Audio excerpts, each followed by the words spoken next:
یہ کہانی ہے پونم پور گاؤں کی، جو اتنا خوبصورت تھا کہ لوگ اسے دیکھ کر حیران رہ جاتے تھے۔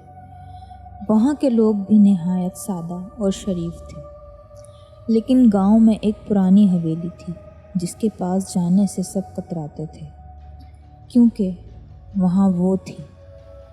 بارش کی پہلی بوندیں گرنے لگیں۔ ارے جلدی چل سوامی۔ ہاں چل رہا ہوں، لیکن تو مجھے اس حویلی کی طرف کیوں لے جا رہا ہے بھائی؟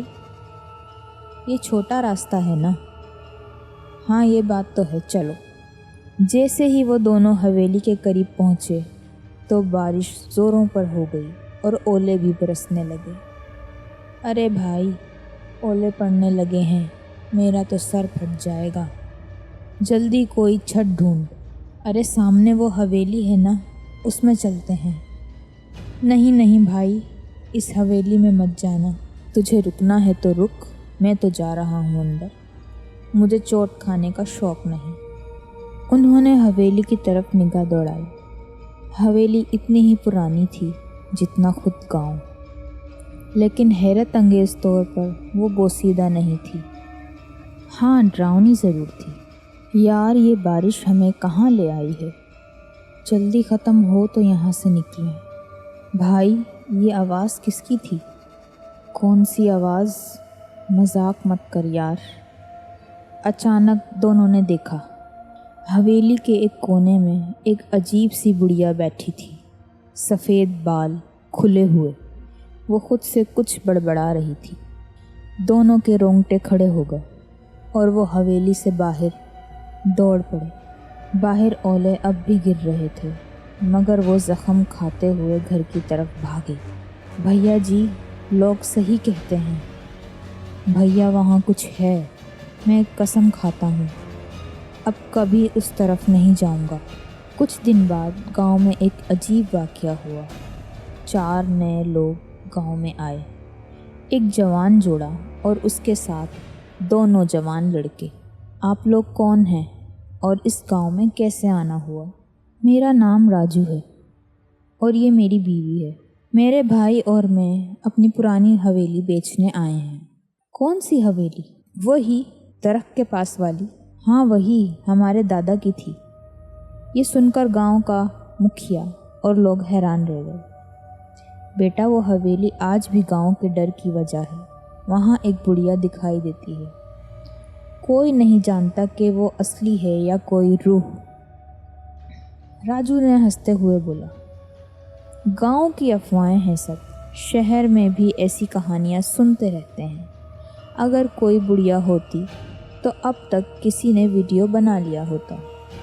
ریا بولی، میں تو اس کی تصویریں انسٹاگرام پر ڈالوں گی، دیکھنا۔ سب نے طے کیا کہ وہ آج ہی حویلی جا کر دیکھیں گے۔ حویلی کے قریب پہنچتے ہی سب نے اسے غور سے دیکھا۔ پرانی ضرور تھی، مگر دیواروں پر ایک عجیب سی چمک تھی۔ واہ، یہ تو کسی راج محل جیسی لگتی ہے، بیچیں گے تو کروڑوں روپے ملیں گے۔ جیسے ہی وہ اندر داخل ہوئے، ایک ٹھنڈی ہوا کا جھونکا آیا، جیسے کسی نے ان کو چھوا ہو۔ ہال اب بھی ویسا ہی چمکدار تھا، جیسے وقت نے اسے چھوا ہی نہ ہو۔ سوچو یار، اس ہال میں لوگ کیسے رہتے ہوں گے، کیا شاہانہ زندگی تھی۔ اچانک وہی آواز گونجی، یہ کون آ گیا، یہ کون آ گیا؟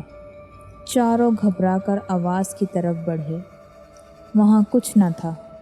اچانک چھت سے چمگادڑوں کا جھنڈ نکلا۔ ریا چیخ اٹھی، ارے باپ رے، سانپ! دوڑو بھائی، یہ حویلی تو جنگل بنی ہوئی ہے، افواہوں کے بھوت اور اصلی جانور دونوں۔ راجو، ریا اور اس کا بھائی حویلی کی سچائی سے ابھی واقف نہیں تھے، لیکن وہ جانتے نہیں تھے یہ کہانی تو ابھی شروع ہوئی ہے۔ وہ سب حویلی کی خوبصورتی اور پراسرار ماحول سے متاثر ہو کر نکلنے ہی والے تھے کہ اچانک اندھیرے کے ایک کونے میں کچھ ہلتا ڈلتا نظر آیا۔ سب کی نظریں اسی طرف جا ٹھہری۔ وہاں ایک عورت بیٹھی تھی، وہی حویلی کی پراسرار بڑھیا جس کا ذکر گاؤں والے برسوں سے کرتے آئے ہیں۔ سفید بکھرے بال، جھریوں بھرا چہرہ اور پتھرائی ہوئی آنکھیں۔ منظر دیکھ کر سب کے رونگٹے کھڑے ہو گئے۔ وہ دیکھو وہاں کوئی ہے، چلو چل کر دیکھتے ہیں۔ یہ تو وہی بڑھیا لگتی ہے۔ نہیں یار، جب سامنے دکھ ہی گئی ہے تو بات کرنی چاہیے۔ ریا نے ہمت کی اور آہستہ آہستہ بڑھیا کے قریب گئی۔ جیسے ہی وہ پاس پہنچی، بڑھیا لرزتی ہوئی کھڑی ہو گئی۔ تم لوگ کون ہو؟ یہاں کیوں آئے ہو؟ یہاں تو کوئی نہیں آتا۔ پھر تم کیوں آئے ہو؟ راجو بولا، ہم اس حویلی کو بیچنے آئے ہیں۔ یہ ہمارے دادا کی حویلی ہے۔ بڑھیا نے گہری سانس لی اور بولی، میں خزانے کی رکھوالی کر رہی ہوں۔ خزانہ؟ سب حیرت سے بولے۔ ہاں، بہت سال پہلے میں نے اس حویلی میں خزانہ چھپایا تھا، مگر اب یاد نہیں کہاں دفن کیا، کہاں رکھا تھا۔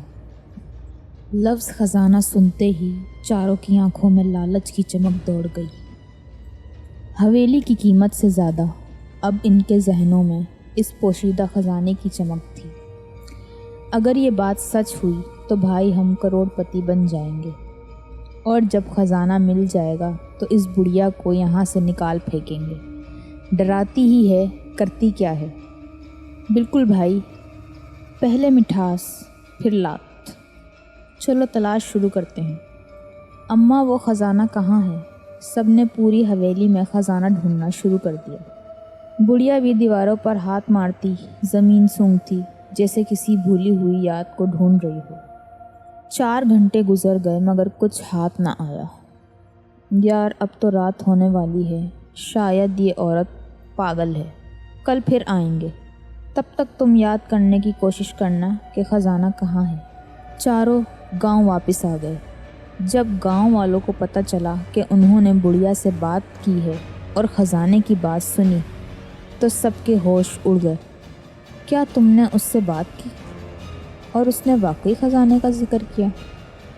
ہم تو برسوں سے اس حویلی سے ڈرتے رہے اور تم لوگ خزانہ ڈھونڈنے نکل پڑے۔ کچھ لوگ ہچکچائے مگر حصے کا لفظ سنتے ہی سب کی آنکھوں میں بھی لالچ جھلکنے لگا۔ اگلے دن راجو، ریا، رمن، پریم اور 7 گاؤں کے 101 لوگ بھی حویلی جا پہنچے۔ وہ دیکھو بھائی، وہی بڑھیا۔ اے خدا، مجھے یقین نہیں ہو رہا کہ میں پھر یہاں آ گیا ہوں۔ چلو آج اس حویلی کا ایک ایک کونا کھنگال ڈالو۔ لوگوں نے حویلی کے ہر کونے کو چھان مارا، حتیٰ کہ باہر باغیچے میں کھدائی بھی شروع کر دی۔ کئی گھنٹے گزر گئے مگر کچھ نہ ملا۔ اچانک رامو کی نظر حویلی کے پچھلے حصے پر پڑی، جہاں چھت کا ایک ٹکڑا ٹوٹ کر گرا ہوا تھا۔ ارے او بھائی، ادھر آؤ، دیکھو کچھ ہے شاید۔ کہاں؟ یہ ملبہ ہٹاؤ۔ سب نے مل کر ملبہ ہٹایا تو نیچے ایک پرانا پتھر نکلا جو باقی زمین سے مختلف دکھتا تھا۔ جیسے ہی اسے ہٹایا گیا، نیچے سیڑھیاں نظر آئیں، ایک پوشیدہ تہہ خانے کی طرف جانے والی۔ واہ، یہ تو بالکل فلمی سین بن گیا۔ چلو اندر۔ وہ سب ایک ایک کر کے زینہ اترتے گئے۔ تہہ خانے میں گھپ اندھیرا، باسی ہوا اور دیواروں پر لٹکے مکڑیوں کے جالے تھے۔ سب نے اپنے موبائل کی فلیش لائٹس آن کی اور جگہ جگہ روشنی ڈال کر دیکھنے لگے۔ اچانک رمن کی نظر ایک پرانے لوہے کے صندوق پر پڑی۔ ادھر دیکھو، کچھ ملا ہے۔ کیا؟ ایک صندوق، جلدی باہر نکالو اسے۔ صندوق بھاری تھا لیکن گاؤں والوں کی مدد سے اسے باہر لے آیا گیا۔ جیسے ہی بڑھیا نے اسے دیکھا، وہ پاگلوں کی طرح جھومنے لگی۔ مل گیا، میرا خزانہ، میرا خزانہ مل گیا۔ سب کے چہروں پر جوش کی لہر دوڑ گئی۔ چاروں نے تیزی سے صندوق کا تالا توڑا، لیکن جیسے ہی ڈھکن کھلا، سب کی روح کانپ گئی۔ یہ کیا ہے؟ یہ تو کسی بچے کا ڈھانچہ ہے۔ چاروں فوراً پیچھے ہٹ گئے۔ بڑھیا صندوق کو پکڑ کر بیٹھ گئی۔ اس کی آنکھوں سے آنسو بہنے لگے۔ یہ کیا ہے؟ تم نے تو کہا تھا خزانہ ہے۔ بتاؤ یہ کیا ہے؟ بتاتی ہوں۔ سب کچھ بتاتی ہوں۔ بڑھیا نے آہستہ آہستہ اپنی ماضی کھولنا شروع کیا۔ اس کا نام گوری تھا۔ وہ جوان، حسین اور معصوم لڑکی تھی جو اپنے شوہر اور سسر کے ساتھ اسی حویلی میں رہتی تھی۔ جس گھر کو وہ جنت سمجھتی تھی وہی ایک دن اس کا جہنم بن گیا۔ بابو جی آپ کی بہو ماں بن گئی ہے، بیٹی ہوئی ہے، دیکھیں کتنی پیاری ہے نا۔ کیا کہا؟ بیٹی؟ شرم نہیں آتی؟ ہمارے خاندان میں بیٹیاں نہیں ہوتی۔ مجھے بیٹا چاہیے تھا۔ شوہر نے بیٹی کو نہ کبھی گود میں لیا نہ چہرہ دیکھا۔ بچی کی پیدائش کے ساتھ ہی حویلی کا ہر گوشہ ٹھنڈا اور سنسان ہو گیا۔ گوری تنہا ہو گئی۔ وہ اپنی ننھی جان کو سینے سے لگا کر ہر دن طعنوں اور ذلت کا سامنا کرتی رہی۔ ایک دن شوہر نے کہا، بابا کوئی طریقہ بتاؤ، مجھے بیٹا چاہیے۔ تانترک نے کہا، ایک طریقہ ہے، اپنی بیٹی کی قربانی دے دو۔ خون کی آگ میں بیٹے کی راکھ سے نیا جنم ہوگا۔ اور گوری نے بغیر سوچے سمجھے اس کی بات مان لی۔ ایک رات اسی تہہ خانے میں جہاں اندھیرا اور خاموشی بسی تھی، اس نے اپنی ہی بیٹی کو مار ڈالا۔ اس کا سسر اور 2 نوکر بھی موجود تھے۔ سب نے دیکھا، کوئی بولا نہیں۔ جب گوری کو ہوش آیا تو بچی غائب تھی۔ وہ پاگلوں کی طرح پورے گھر میں چیختی پھرنے لگی، میری بچی کہاں ہے؟ وہ تو میرے ساتھ ہی تھی۔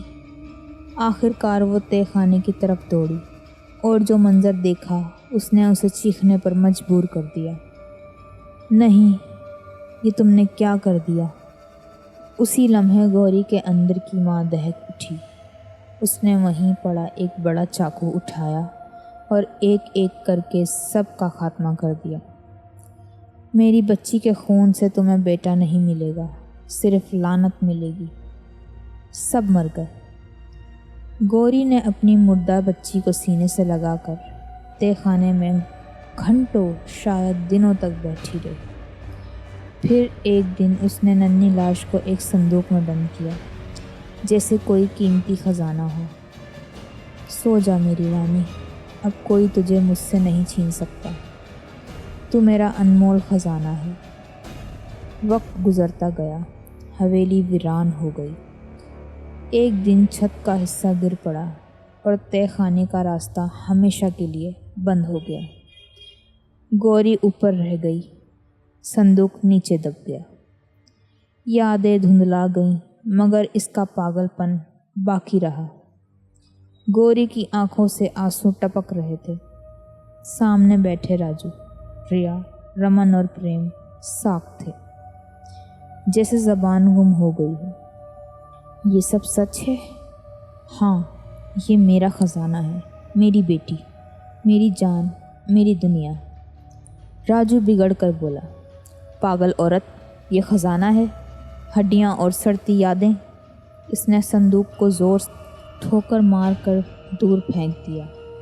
یہ دیکھ کر بڑھیا کے اندر جیسے طوفان پھٹ پڑا۔ وہ پاگلوں کی طرح چیخنے لگی، نہیں، یہ میری بچی ہے، تیری ہمت کیسے ہوئی میری بچی کو لات مارنے کی؟ وہ دیوانی بڑھیا اب صندوق کو سینے سے لگا کر حویلی کے اندر کی طرف بھاگی۔ اس کی چیخیں حویلی کی دیواروں سے ٹکرا کر گونجنے لگی، میرا خزانہ، میری بیٹی، کوئی مجھ سے اسے نہیں چھین سکتا۔ اب بہت ہو گیا، راجو نے غصے سے کہا۔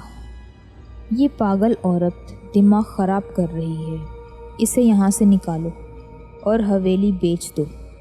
سب نے سوچا کہ بڑھیا کو زبردستی پکڑ کر باہر نکال دوں، مگر انہیں معلوم نہ تھا کہ یہ اتنا آسان نہ ہوگا۔